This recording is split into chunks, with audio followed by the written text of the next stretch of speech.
ಯತ್ನಾಳ್ ಇಲ್ಲಿ ಯಾಕೆ ಬರೋದಿಲ್ಲ, ನೀವು ಪ್ರಶ್ನೆ ಮಾಡೋದಿಲ್ಲ ಯಾರಿಗೆ ಒಟ್ಟ ಇಲ್ಲಿವರೆಗೆ.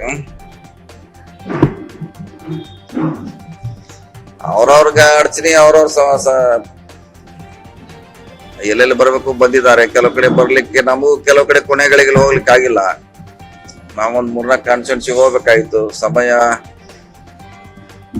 ಅಭಾವದಿಂದ ಹೋಗ್ಲಿಕ್ಕೆ ಆಗಿಲ್ಲ. ಅದು ಏನ್ ಮಾಡಕ್ಕಾಗಲ್ಲ. ಚೆನ್ನಾಗಿದೆ.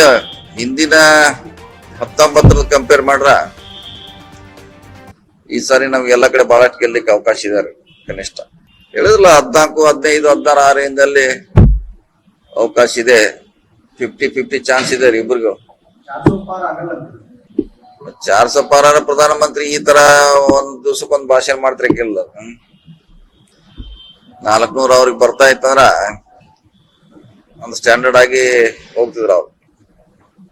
ದಿನಕ್ಕೊಂದು ಹೇಳಿಕೆ ಬದಲಾವಣೆ, ದಿನಕ್ಕೊಂದ್ ಕಡೆ ಹೋಗೋದು, ಬೇರೆ ಬೇರೆ ಭಾಷಣ ಮಾಡೋದು ನಡೀತಾ ಇದ್ರಲ್ಲ. ಇದರಿಂದ ಅವ್ರು ಹತಾಶ ಅಂತ ಇಂಡಿಕೇಶನ್ ಹೇಳ್ತಾರ. ಹಿಂದಿನ ಎಲ್ಲಾ ಸರ್ಕಾರದಲ್ಲಿ ಘಟನೆಗಳು ಆಗ್ತಾನದೆ, ಹೊಸದೇನಲ್ಲ, ಆಗ್ತಾವ. ಪೊಲೀಸ್ ಅದನ್ನ ಅಟೆಂಡ್ ಮಾಡ್ತಾರ. ಎಲ್ಲದಕ್ಕೂ ಸರ್ಕಾರಕ್ಕೆ ತಂದ ಜೋಡಣೆ ಮಾಡ್ಲಿಕ್ಕೆ ಆಗೋಲ್ಲ. ಅವ್ರ ಕಾಲನಲ್ಲಿ ಆಗಿದೆ, ನಮ್ ಕಾಲನಲ್ಲಿ ಆಗ್ತೇವೆ, ಮುಂದಿನ ಸರ್ಕಾರ ಬಂದಾಗ ಆಗ್ತಾವ. ಅರೆ ಎಲ್ಲಾನು ಸರ್ಕಾರ ವೈಫಲ್ಯ ಅಂತ ಹೇಳಕ್ ಆಗೋಲ್ಲ. ಅವರಲ್ಲೇ ಆಗಿದೆ, ಅವ್ರ ಅವಧಿಯಲ್ಲಿ ಆಗಿಲ್ಲ, ಆಗಿದವ್ರಲ್ಲ. ಕಳ್ಳತನ ಆಗಿದೆ, ಡ್ರಗ್ಸ್ ಆಗಿದೆ, ಚೈನ್ ಅಂತ ಒಂದ್ ಸಾರಿ ಬಿಜೆಪಿ ಇದ್ದಾಗ ಚೈನ್ ಸರಣಿ ಬೆಂಗಳೂರಲ್ಲಿ ಆಯ್ತು. ಅದೆಲ್ಲ ಆಯ್ತು. ಅದು ಪೊಲೀಸರು ಮಾಡುವಂತ ಕೆಲಸ, ಅದೊಂದು ಸರ್ಕಾರ ಮ್ಯಾಗ ಇರ್ಲಿಕ್ಕಾಗ.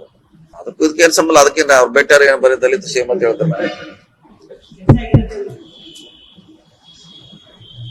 ಬೇರೆ ಇಲೆಕ್ಷನ್ ಬಗ್ಗೆ ಚರ್ಚೆ ಮಾಡಿದ್ವಿ ಅಷ್ಟೇ. ಹೆಂಗು ಏನು ಯಾವ ಬರ್ತಾವ ಅಷ್ಟೇ.